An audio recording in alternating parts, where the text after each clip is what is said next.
Hello everyone, welcome to A Good Night for a Murder, a Victorian true crime podcast. My name is Kim, and for our first episode, I thought we'd start with a case that has a little bit of everything. A scandal within the upper echelons of Scottish Victorian society, a salacious affair, and of course, a poisoning. This is the story of Madeleine Smith. But first, a Victorian society tip.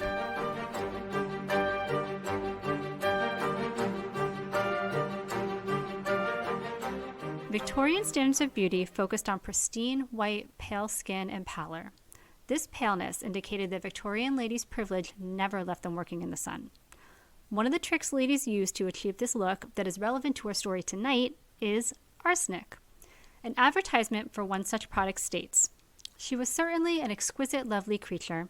Nothing could have been added to enhance her beauty. She compelled admiration and was an object of worship. This is the universal result of the use of Dr. Campbell's safe arsenic complexion wafers and Fold's medicated arsenic complexion soap. These two world-famous beautifiers transform the most sallow skin into radiant health, remove pimples, clear freckles and tan, give the complexion an incredible brilliancy, and lend to every young lady a charm of person which makes her adorable." Sold by druggists everywhere.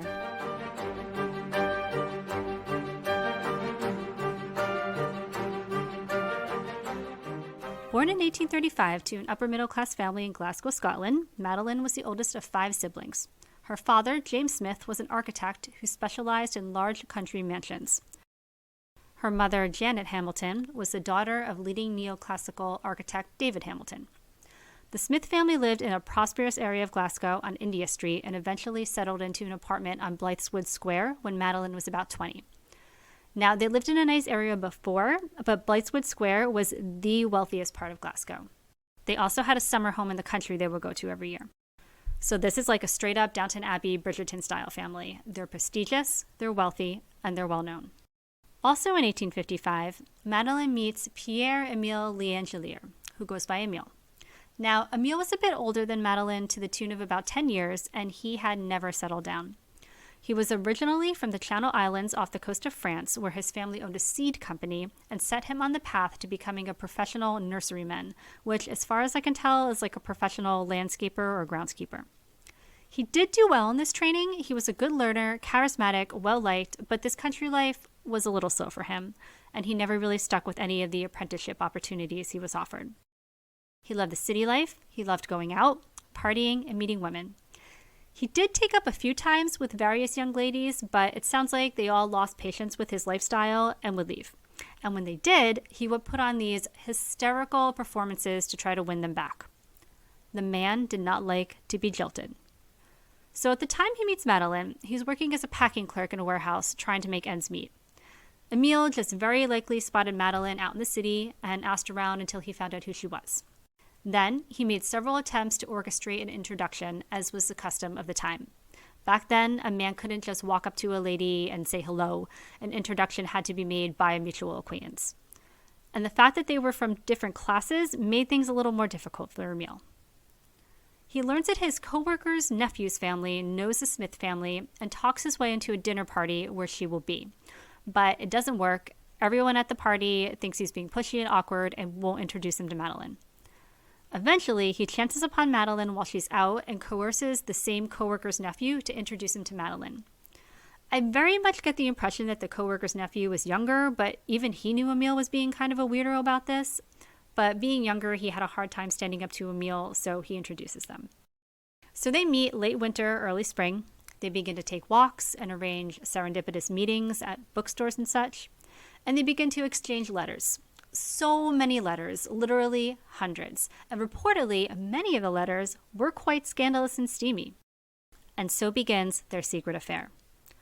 When the Smith family goes away to their country home in the summer, they arrange to meet in the woods surrounding the property, and it's during one of these meetings that Madeleine loses her virginity to Emile. This is not how nice young Victorian ladies behave. When the family returns to Glasgow, they move into their new home on Blythswood Square. It's at this home that Emile would secretly come to Madeleine's window at night, and they would continue to leave letters for one another on the windowsill. The topic of Madeleine and Emile did come up in the Smith home a few times, and her father immediately forbade her from seeing him. He would not hear of it. And you can kind of detect this shift in her letters where she's almost hopeful at first, like, well, I want to be with you and I just need to find a way to have my father permit it, to where she starts to just outright tell him, no, this must be kept a secret. Despite this, Madeleine promises Emile that she will marry him, and they carry on like this for about 2 years. Knowing nothing of Madeleine's relationship with Emile, her parents have been working hard to find someone suitable for their eldest daughter to marry. They find William Harper Minnick, one of her father's upper middle class business friends. With this news, Madeleine begins to cave a bit to the societal pressures of her class and family, and she tries to end things with Emile. She tells him this can't continue, and she asks for her letters back. Now remember what I said about Emile not liking to be jilted? Well, he is not going to go quietly into the night as Madeleine hoped. Instead, he threatens to reveal their affair and publish all of their love letters, and her reputation will be ruined if she doesn't marry him. So Madeleine is like, whoa, whoa, whoa, you don't have to go doing all that, just simmer down and I love you and I'll find a way to marry you. But she has to, of course, keep up appearances with the new fiancé for a bit until she can find a way to break this news to her family. So for a while, she juggles both of them. But she comes to realize that this engagement train has left the station and she is on it. She has got to do something about Emile. She's going to have to kill him. Early in the morning on March 23rd, 1857, Emile bangs on the door of his landlady, who lives downstairs. He is very sick and he needs help. The landlady calls the doctor and the doctor comes. Emile is vomiting, having trouble breathing. He's in terrible pain. The doctor tries to ease his symptoms, but in a few hours, Emile dies. The coroner reported the cause of death is ruled to be arsenic poisoning. Police open an investigation and search Emile's home only to discover the dozens upon dozens of secret letters from Madeleine Smith. She had the opportunity, the means, and the motive. So, she is arrested and charged with his murder. The trial begins on June 30th, 1857. Madeleine was officially charged with 2 counts of attempted murder by arsenic and 1 count of murder by arsenic. And there is a lot of circumstantial evidence pointed at Madeleine. A timeline is pieced together, and this is where our girl Maddie starts to look a little sus. Stay with me on this timeline now. After Emile threatens Madeleine that he will expose their relationship, she writes to him trying to placate him, and the same day sends their houseboy to the apothecary for prussic acid, also known as cyanide, for the reason of cleaning her hands, she says. The local apothecary will not sell it to him, though, and when he reports back to Madeleine, she's just like, oh, thank you, and never mind. Following that, on February 21st, Madeleine is documented making her first arsenic purchase. She says she plans to use it to kill rats, and she signs for it under her real name. There is no documentation of Madeleine and Emile meeting that night, but the next morning, Emile is very, very sick with stomach problems that keep him in bed for nearly a week. Now, prior to the documented arsenic purchase by Madeleine, there were letters alluding to Emile suffering a prior bout of stomach illness in the month of February, but no one can say what it was. He also remarked to some people sometime within that period that it might have been some coffee or cocoa that disagreed with him that made him sick. Regardless, based on this, the prosecution thought they had enough evidence to go after Madeleine for 2 counts of attempted murder. So 1 attempt immediately following the purchase, and the second attempt sometime in February, give or take. No one can say for sure when. There is a second documented purchase of arsenic by Madeleine on March 6 at a different pharmacy. Again, she says it's for killing rats. She signs for it with her real name. And this time she had been out with one of her lady friends, so it's not like she's hiding these purchases. On March 6th to the 17th, the entire Smith family is out of town, doing rich people things. On March 18th, the third arsenic purchase is made by Madeleine. Again, she claims it works great on the rats and signs her real name.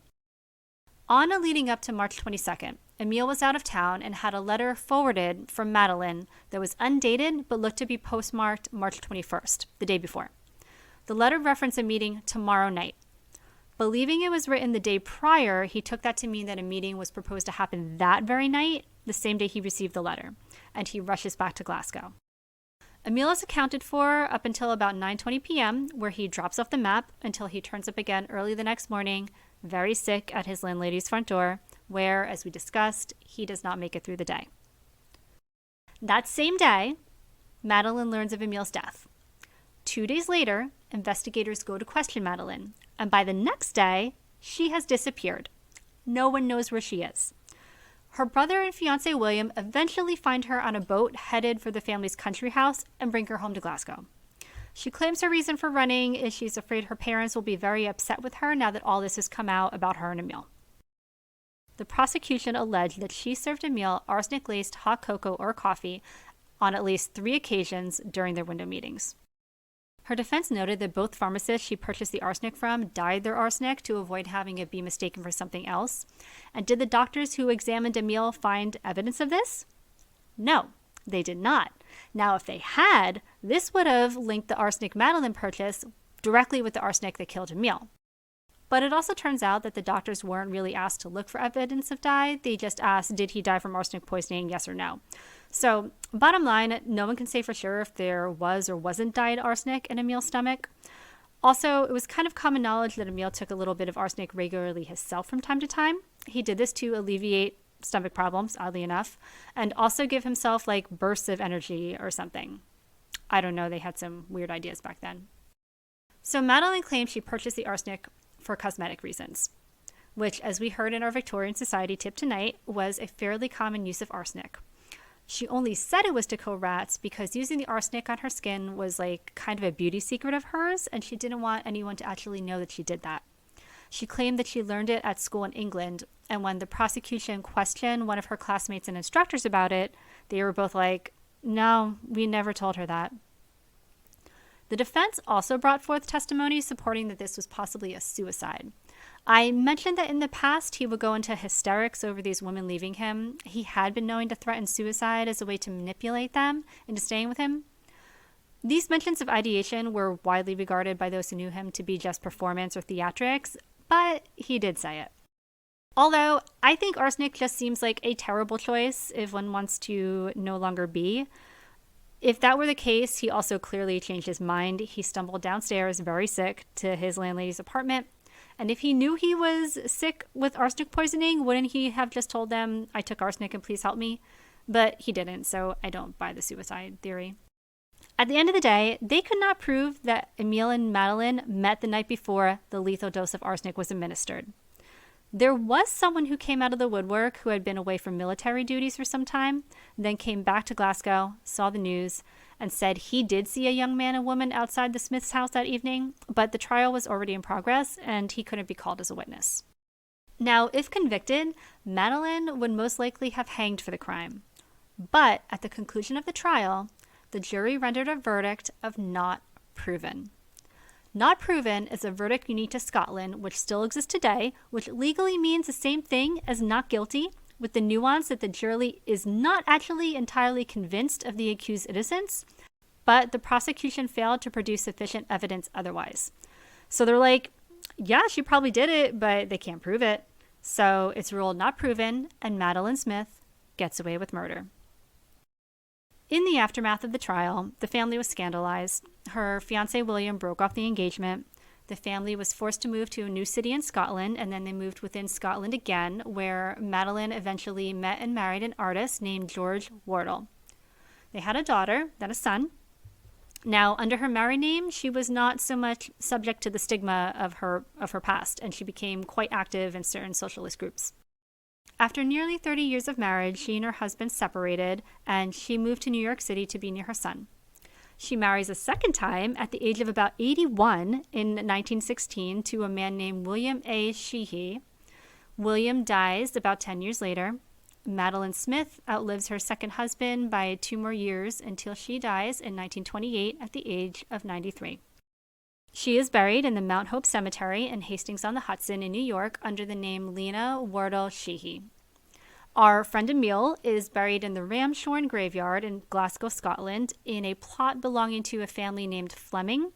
Emil's family was in France, so I believe the Fleming family were friends of Emil's and chose to give their friend his final resting place. So the burning question that I'm sure is on everyone's mind, can you read the letters? The Harvard Library hosts a special Curiosity digital collection where you can read 149 transcribed letters of Maddie and Emil. Not all letters appear to be to one another, but most of them are. I've linked directly to the collection in the episode blog on my website at agoodnightforamurder.com. if you're interested in reading those, some of the highlights are on page 35, which begins a letters exchanged between the two after the first time they sleep together. Pure scandal. Page 136, which is one of the saucier letters where Madeleine teases Emile about being in her nightdress when he visits. Page 146, where Madeleine begs Emile not to expose their affair. And page 157, where Emile demands to know if Madeleine is indeed engaged. I also read a pretty good book on the case where I got much of the information for this episode called The Strange Affair of Madeleine Smith, Victorian Scotland's Trial of the Century by Douglas McGowan. I've linked to that in the episode blog as well as other sources for this episode. So what do you think? Do you think she got away with murder? I tried to look into if there were potentially other suspects in the case. I mean, who's to say he didn't have other enemies? But if there were, I couldn't find them. They focused pretty much exclusively on Madeleine. And I have to say, I think she did it. These two just sounded positively toxic for one another. They were like equally matched in their abilities to manipulate each other and make each other jealous.